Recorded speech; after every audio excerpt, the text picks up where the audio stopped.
ये मच्छर कुदरती तौर पर प्रिजर्व हो चुका था और आज 66 मिलियन साल बाद भी इसमें डायनासोर्स का सैंपल मौजूद है। तो मूवी के शुरू में हमें दिखाया जाता है कि एक हेलीकॉप्टर बहुत बड़े आइलैंड की तरफ बढ़ रहा है और यहाँ पर जैमी को उतारने के बाद वहाँ से वापस चला जाता है। आगे का सफर जैमी को खुद ही करना होता है और उसके बाद ये लेबॉर्ट्री की तरफ बढ़ने लगता है। जब ये लेबॉर्ट्री के पास जाता है और देखने लगता है कि शायद यहाँ पर सालों से कोई भी इंसान नहीं आया। असल में यहाँ पर हर 5 साल के बाद किसी न किसी साइंटिस्ट को भेजा जाता है ताकि यहाँ से सैंपल कलेक्ट करके अमेरिका ले जाए जाए। जब ये लेबॉर्ट्री में पड़ी मौजूद चीज़ों को ऑन करता है तो हर चीज़ ऑन हो जाती है, यानी कि ये बहुत ही जदीद किस्म की लेबॉर्ट्री बनाई गई थी, लेकिन यहाँ पर इसे एक्सपेरिमेंट करने की इजाज़त नहीं होती। फिर ये बाहर निकल जाता है ताकि सैंपल कलेक्ट कर सके। ये उसी रूटीन के साथ काम कर रहा होता है जैसे कि हर 5 साल के बाद होता है, यानी कि हर 5 साल के बाद जो भी कोई साइंटिस्ट यहाँ पर आता है यहाँ से सैंपल कलेक्ट करता है और यहाँ से लेकर अमेरिका चले जाता है। ये आइलैंड बहुत ही बड़ा होता है और किसी भी साइंटिस्ट ने आज तक इसका पूरा विजिट नहीं किया होता। फिर ये सोचता है क्यों ना कि मैं पूरे आइलैंड से सैंपल कलेक्ट करूं। आखिरकार ये एक ऐसे दरख्त के पास पहुंच जाता है जो कि एक न्यू किस्म का दरख्त होता है जिसके ऊपर से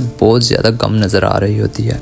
पहले तो ये इस बात से खुश होता है कि इसे एक नई प्रजाति का दरख्त मिल चुका है जो कि इतनी ज़्यादा गम प्रोड्यूस करता है, लेकिन फिर जब ये देखता है कि इस गम के अंदर एक मच्छर जो कि कुदरती तौर पर प्रिजर्व हो चुका है, ये देखकर ये बहुत ही खुश होता है और सोचने लगता है कि मच्छर में मौजूद ब्लड के एक्सपेरिमेंट्स किए जाएं और देखा जाए कि आज से करोड़ों साल पहले कौन से जानदार मौजूद थे जिनके सैंपल्स इसके अंदर मौजूद हैं। फिर ये लेबॉर्ट्री के अंदर जाता है और वहाँ पर टेस्ट करने लगता है। असल में यहाँ पर एक्सपेरिमेंट्स करने की सही इजाज़त नहीं होती, लेकिन ये इस बात को इग्नोर करता है और अपने एक्सपेरिमेंट्स को जारी रखता है। बहुत ही जल्द DNA और RNA बड़े बड़े ढांचे बनाना शुरू कर देते हैं। ये सब कुछ देखने के बाद इसका इंटरेस्ट और भी बढ़ने लगता है और ये अपने काम को जारी रखता है। ये काम इसके लिए न्यू नहीं था क्योंकि ये पहले भी बहुत से सैंपल से बहुत सी प्रजातियों के क्लोन बना चुका था, लेकिन यहाँ पर अगर कुछ न्यू था तो वो ये था कि इतना बड़ा क्रिएचर कभी भी इसने वजूद में नहीं लाया, यानी कि कभी भी इतने बड़े क्रिएचर का इसने क्लोन नहीं बनाया। इसी तरह से हर रोज ये खड़ा होकर जार्स को देखता रहता और नोटिस करता रहता कि इनमें कौन सी तब्दीलियां आ रही हैं। आखिरकार इसके दिल में डर और खौफ बढ़ने लगा था क्योंकि क्रिएचर्स बहुत बड़े हो रहे थे और जब इसे पता चलता है कि ये तो डायनासोर्स हैं, फिर ये फैसला करता है कि क्यों ना मैं एक्सपेरिमेंट्स को रोककर इनको मार दूं, लेकिन तब तक बहुत देर हो चुकी थी। फिर ये एक्सपेरिमेंट्स को रोक देता है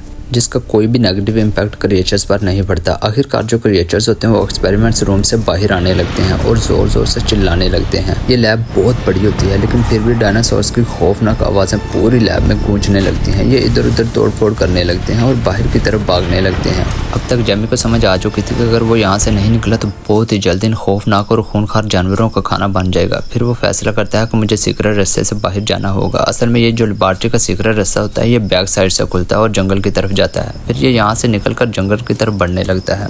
अब इसे जल्द से जल्द हेलीपैड पर पहुंचना होता है और मदद के लिए कॉल भी कर देता है क्योंकि इसे पता होता है कि बहुत ही जल्द ये क्रिएचर पूरे आइलैंड पर फैल जाएंगे। और दूसरी तरफ क्रिएचर्स को दिखाया जाता है जब उन्हें बाहर निकलने का रास्ता नहीं मिलता तो गुस्से से पागल होने लगते हैं और तोड़फोड़ करने लगते हैं और पूरी लैब के अंदर खौफनाक आवाज़ें फैलने लगती हैं। बहुत ही जल्द जैमी को रास्ता भूल चुका होता है क्योंकि इसने पहले कभी भी सीक्रेट गेट वाला रास्ता यूज़ नहीं किया होता, इसलिए इसको सिमत का तयन नहीं हो रहा होता। फिर ये अपना पैड निकालता है ताकि मैप के जरिए वहाँ पर पहुँच सके। क्रिएचर्स लैब से निकलने के बाद पूरे आइलैंड पर फैलने लगते हैं क्योंकि ये बहुत ही भूखे होते हैं और गुस्से से पागल होने लगते हैं। इधर उधर भाग रहे होते हैं और अपने शिकार को ढूंढ रहे होते हैं। जैमी की एक छोटी सी गलती कि मैं दुनिया को कुछ नया करके दिखाऊंगा अब उसकी जान की सबसे बड़ी दुश्मन बन चुकी थी। अब यहाँ पर उसे कोई भी बचाने वाला नहीं था कि उसके साथ क्या हो रहा है। आखिरकार जैमी एक बहुत बड़े पहाड़ के ऊपर चढ़ जाता है और देख रहा होता है कि उसे किस सिमत में आगे बढ़ना है क्योंकि उसे कुछ भी पता नहीं चल रहा होता कि वो सही सिमत में जा भी रहा है कि नहीं। और बहुत ही जल्द वहाँ पर डायनासोर्स भी आ जाते हैं। डायनासोर्स उसे देखकर गुस्से से पागल हो रहे होते हैं क्योंकि उन्हें खाना चाहिए होता है। डायनासोर्स आहिस्ता आहिस्ता जैमी की तरफ बढ़ने लगते हैं और जैमी फुल स्पीड भागने लगता है क्योंकि इसके पास कोई भी दूसरा ऑप्शन नहीं होता और ये बहुत ही जल्द छुप जाता है। डायनासोर्स को कुछ भी समझ नहीं आ रहा होता कि कहाँ पर वो छुप गया है क्योंकि वो दरख्तों के बीच छुप चुका होता है। डायनासोर्स काफ़ी देर तक वहीं पर देखते रहते हैं लेकिन जब इन्हें कुछ भी नज़र नहीं आता तो वहाँ से चले जाते हैं, लेकिन इसके लिए खतरा अभी भी कम नहीं हुआ क्योंकि पूरे आइलैंड पर क्रिएचर्स फैल चुके हैं और बहुत जल्द कोई और क्रिएचर इस पर हमला कर देता है।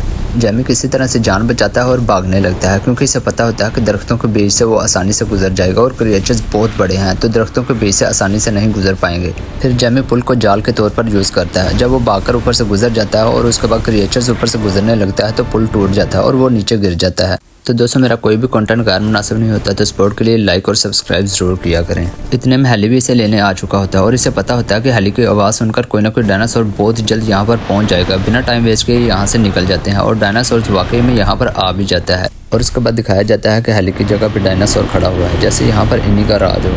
और उसके बाद वो गुस्से से चिल्लाने लगता है क्योंकि इसने अब तक कुछ भी खाया नहीं होता।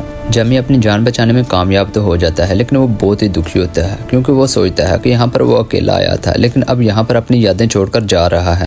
जमी हेली के गेट में बैठकर सोचने लगता है कि आज से लाखों साल पहले यहाँ पर सिर्फ और सिर्फ इन्हीं का राज था, जब इंसानों का यहाँ पर नामो निशान भी नहीं था। तो शायद इस ज़मीन पर इनका भी उतना ही हक है जितना कि इंसानों का। और उसके बाद लैब दिखाई जाती है। लैब की बेसमेंट में से एक बहुत बड़ा क्रिएचर बाहर निकलता है और जोर जोर से चिल्लाने लगता है और पूरा आइलैंड इसकी खौफनाक आवाज़ से गूंजने लगता है।